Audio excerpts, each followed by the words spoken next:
Bonjour à tous, aujourd'hui nous sommes avec FX, le responsable compétition et classement. Salut FX. Salut Franck.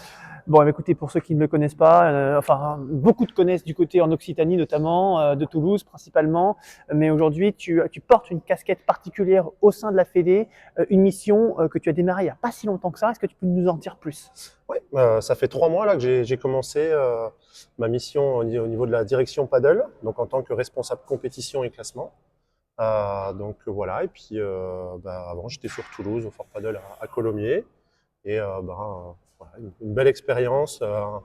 Allez, j'avais envie d'un petit peu de changement, et puis avec ce poste c'est vraiment une belle opportunité, donc on l'a saisi. Une belle opportunité. Tu es parti de Toulouse pour maintenant venir à Paris. Tu es dans les locaux de la FFT et tu fais partie de cette mission globale pour améliorer, pour faire évoluer le paddle. On sait que tu as un penchant pour tout ce qui est, on va dire, compétition, classement. Donc, j'ai envie de te dire, le poste est tout trouvé. Oui. Raconte-nous un petit peu dans le détail ce que tu fais, ce que tu as fait, peut-être tes premières missions d'abord pour la Fédé, puis peut-être ce qui va se passer plus tard. Les premières missions, c'était vraiment la première, c'était le guide, bon, les guides maintenant, puisqu'on les a splittés un petit peu en 6. Donc ça, c'était très important. On voulait un petit peu plus de clarté là-dessus, notamment avec l'innovation du paddle fauteuil, l'écriture et un peu la réorganisation à l'intérieur de ces guides, c'était très important pour nous. Donc ça, c'était vraiment ma première mission, avec notamment aussi la rédaction de la N2. Du coup, qui est arrivé. Donc voilà, un petit peu avec le mode de fonctionnement aussi, puisque c'est vrai que ça va poser pas mal de questions. La N1 va bientôt arriver, donc avec la N2 qui va se créer pour la saison 2026, avec deux descendants uniquement de N1 cette année, donc du coup qui vont constituer la prochaine N2. Sachant que ce que tu dis se trouve déjà dans le guide récent qui est sorti il y a quelques mois, je crois que c'était au mois de juillet. Tout à fait, oui, c'est ça. Pour 2026. Oui. Ça veut dire que ce qu'il y a aujourd'hui, c'est pas pour cette année, ni pour 2025, c'est pour la saison 2025-2026. C'est ça, c'est déjà la saison prochaine, puisqu'en fait là, ceux qui vont descendre de National 1 ne vont pas rebasculer en R1, mais vont basculer en N2. Et les interrégions les interconférences vont vraiment avoir une grosse importance cette année, puisque c'est principalement ces équipes-là, ces clubs-là qui vont constituer la N2. Donc c'est très important. Petite évolution aussi, puis on en reparlera peut-être un peu plus tard, c'est que c'était considéré jusque-là, cette compétition, comme un P2000. La N1, oui. La N1, dorénavant, ça serait considéré comme un P1500. Pourquoi ? On s'est dit qu'au niveau des équipes, après, il y a la Nationale 2 qui arrive et qu'on a catégorisé en P1000. Donc on ne voulait pas qu'il y ait une trop grande différence non plus entre la N2 et la N1. Et il y a déjà assez de compétitions qui distribuent des points, et par équipe, ça a un petit peu moins d'importance, je pense, que les pairs aussi. Donc on a décidé de rétrograder cela en P1500, ce qui est quand même au final un beau barème. Bon, puisqu'on en est dans les points, forcément, tu me vois venir, puis d'autant que ça a été un débat, une petite polémique, s'il faut le dire, entre certains joueurs, etc. C'est cette affaire de championnat de France, P3000. Est-ce qu'il faut le garder avec un P3000, sachant que c'est un système avec les meilleurs joueurs par ligue, ce qui veut dire qu'il n'y a pas forcément, il n'y a pas toujours les meilleurs joueurs, du coup, qui viennent profiter et participer à ces championnats de France. D'accord pour rétrograder justement ce P3000 en P1000, P2000 peut-être, ou est-ce que vous avez déjà une réflexion autre pour éviter par exemple qu'une paire comme TR Pêche se retrouve, 9e paire française, se retrouve à ne pas être présent parmi nous? On n'a pas encore entamé ce débat, parce qu'il y aura un groupe de classement, en tout cas on en discute, mais pour le moment, le mode de qualification des championnats de France permet en fait à toutes les ligues d'être représentées, et ça correspond bien en fait aux championnats de France. Alors clairement, il y a cet esprit aussi de ne pas oublier les Outre-mer, toutes les ligues. Alors forcément, malheureusement, parfois avec un bon tirage, un mauvais tirage, on a la place au championnat de France ou pas, mais le but c'est aussi de récompenser un peu la France entière là-dessus, et toutes les ligues. Donc oui, ça fait débat, mais au final, il y en a quand même presque tous les meilleurs qui sont là aussi quand même ici. La Fédé est en réflexion en tout cas sur ce point-là.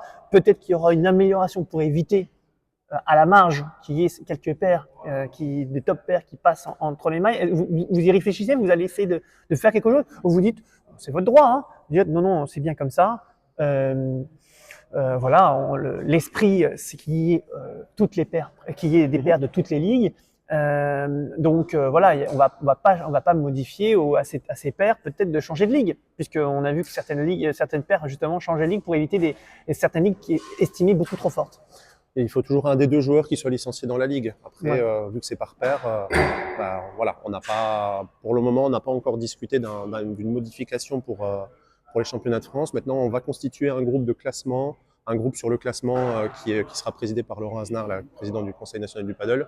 Et on va discuter de tout ce qui est sujet classement et ainsi de suite. Donc, forcément, on en parlera. On est ouvert à toute discussion, mais en tout cas, pour le moment, il n'y a rien qui est acté. On n'a pas encore reparlé de ce mode de qualification parce qu'on estime pour le moment que le fait que toutes les ligues soient représentées, on est très satisfait là-dessus. Et c'est à noter, mais on a eu zéro forfait cette année. Donc du coup, ça représente bien l'intérêt du paddle dans toutes les ligues, de s'investir aussi, d'être qualifié dans sa propre ligue pour venir au championnat de France. Alors le championnat de France, un succès, on reviendra plus en détail dans les prochains jours, prochaines semaines. On parlait de tes missions, en tout cas celles sur lesquelles tu as déjà travaillé, tu as parlé du guide. Maintenant, parlons de l'avenir. Sur quel dossier es-tu en train de travailler et puis peut-être quelles seraient peut-être les futures annonces qu'on pourrait, sur lesquelles on va travailler prochainement. Il y a déjà tout ce qui est le digital. Mine de rien, tout ce qui est informatique et ainsi de suite, où on a pas mal de réunions où on discute beaucoup sur le rattachement par rapport au club. Donc, on est en discussion avec ça. Quand tu dis rattachement, ça veut dire quoi? Un joueur qui est licencié dans un club de tennis avec sa licence multi-raquette pourra se rattacher dans un club de tennis, de paddle. Du coup, donc ça aussi, en tout cas, c'est un sujet. Ce serait très bien. C'est pas possible là en ce moment? Aujourd'hui, c'est pas possible, ça? Pas informatiquement. Ah, donc, informatiquement, d'accord. Mais aujourd'hui, les joueurs peuvent déjà faire ça. Bien sûr, ils peuvent être licenciés dans un club de tennis et jouer pour un club paddle, mais pour le moment, on n'arrive pas à le contrôler, ou alors on doit contrôler à la main une masse de 3000 joueurs. Là, c'est très administratif, on est d'accord. Là, c'est vraiment la tambouille, entre guillemets, interne. Oui, oui, c'est quand même un enjeu, ce rattachement avec les outils digitaux, parce qu'une fois qu'on sera au point au niveau informatique, ce sera beaucoup plus facile pour gérer les listes sur les futurs N1, N2, les interconférences, c'est quand même un gros enjeu. Et sur les dossiers qui vont toucher peut-être des joueurs, des clubs, des tournois, qu'est-ce qu'on va avoir justement, qu'est-ce qui va évoluer dans les prochains niveau mois? classement, là au niveau classement, on va en tout cas constituer un groupe, là comme j'ai dit tout à l'heure, avec Laurent Aznar et le Conseil national du paddle. Et on va essayer de rediscuter un petit peu des assimilations, des grilles, des barèmes. Voilà, on va essayer de proposer quelque chose, une réforme un petit peu au niveau de tout ce qui est classement pour les joueurs.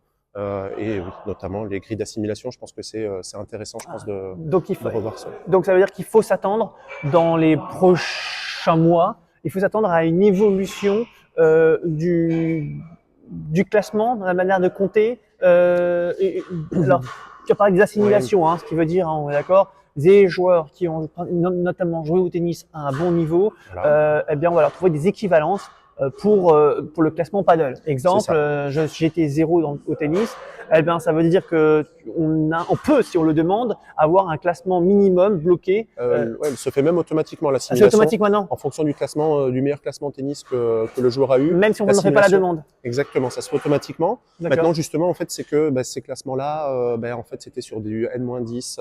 Et donc, il y a 10 ans, le niveau n'est plus pareil. Pour le paddle, c'était un peu pareil avec ton meilleur classement de paddle. Bien sûr. Si tu as été dans le top 100, tu as droit à une équivalence maximum de Oui, sauf que celui qui a été dans le top 100 pour moi, par exemple, mais il y a en 1932, avant Jésus-Christ, forcément, c'est un peu compliqué. C'était au début du paddle, mais là, maintenant, le niveau a augmenté. Et c'est vrai qu'en fait, le niveau a évolué. Donc, en fait, on est toujours sur des bases, par exemple, du meilleur classement de 2018, alors que le niveau de 2018 n'est plus pareil que celui d'il y a 2 ans. Et donc, réévaluer un petit peu ces dates pour les grilles, pour que ce soit le plus juste possible, pour que tout le monde puisse correspondre plus ou moins à son classement réel. Voilà. D'accord, donc une grille d'équivalence qui va en tout cas évoluer dans les prochains mois. On l'adapte en fait par rapport au niveau actuel et aussi au développement du paddle en fait. D'accord. Peut-être, allez, dernier sujet là. Est-ce qu'il va y avoir un contrôle des limites par rapport aux grandes épreuves? Enfin, quand je dis grandes, je pense principalement au P1000. C'est vrai qu'il y a eu maintenant jusqu'à 3 P1000 parfois sur une semaine. C'est devenu pour moi très courant. Et c'est vrai que la question qui se pose, c'est est-ce qu'on va garder, ce type de format, ou alors, comme on peut l'entendre ici ou là, on va essayer d'en faire un petit peu moins des P1000 pour que ça reste néanmoins un tournoi, j'allais dire élitiste. Non, mais en tout cas, qu'il y ait un vrai gap entre le P1000 et le P1500, et puis P1500, P1000 et P1500, P2000. P2000, ouais. Ouais.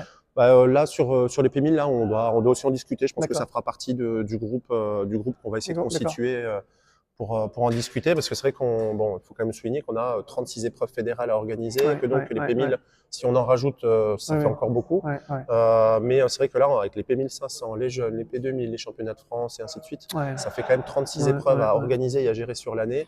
Donc les P1000, c'est vrai que voilà, c'est en tout cas un sujet où on est très attentif et on en parle pour essayer de trouver la meilleure solution pour les joueurs et les joueuses. On restera sur les 4 P2000. Bon, là-dessus, je pense qu'on est en vitesse Oui. de croisière. Je pense que Voilà, c'est très bien. 8 500 femmes et P1500. 8 P1500 hommes. Oui, qui peuvent se dispatcher, pas forcément dans le même club, mais qui peuvent être Ce sera dans même des des clubs dans des différents à clubs chaque fois. différents. Ce sont des Ouais. clubs différents à chaque fois. Pas toujours. Je crois qu'il y avait, enfin, en tout cas, oui, en règle générale, c'est Oui, l'esprit. c'est ça. Puis il y a les 3 tournois nationaux jeunes plus le Masters. Oui, ça fait, oui.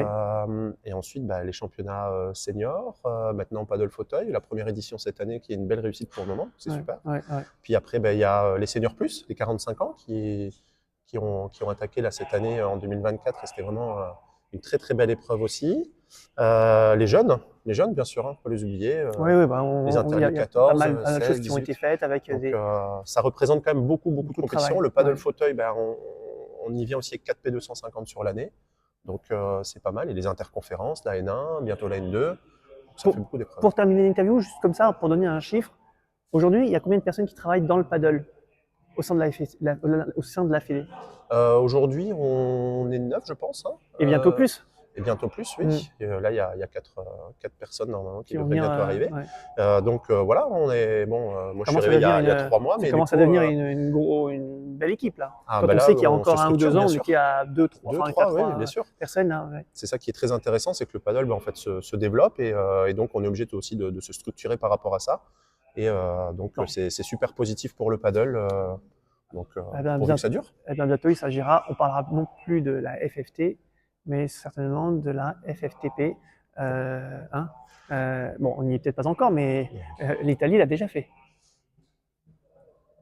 Ouais, ouais, il laisse pas parce que. Non, je suis pas Ah, je suis pas au courant. bien sûr, mais Non, mais c'est très bien. Mais après, on est très ah bien. non, avec la j'annonce rien, FFT, j'ai pas annoncé évidemment. avec la direction paddle, c'est très bien. C'était une comment on boutade. est. Non, c'est super. Et puis voilà, là ici, juste terminer sur l'appel à candidature. Je crois qu'on a lancé un appel à candidature là pour tout le mois de septembre pour justement postuler sur la N1, en fait sur toutes les épreuves fédérales qui restent encore organisées en 2025. D'accord. Donc il y a la N1, les interconférences, les championnats de France jeunes, les championnats de France senior plus. C'est maintenant que ça se passe et on a jusqu'à quand pour se positionner? Jusqu'au 27 septembre là. Ah oui, d'accord, donc il y a intérêt à aller vite. Les clubs ont reçu l'appel à candidature tout début septembre, donc ils ont 1 mois pour y répondre. D'accord. Et donc n'hésitez pas à postuler en espérant qu'on ait de nombreuses réponses et de clubs motivés pour organiser toutes ces compétitions fédérales. Eh bien, on relaiera, on transmettra le message, mais vous l'avez compris, on n'en a pas beaucoup de temps puisque c'est septembre, c'est demain.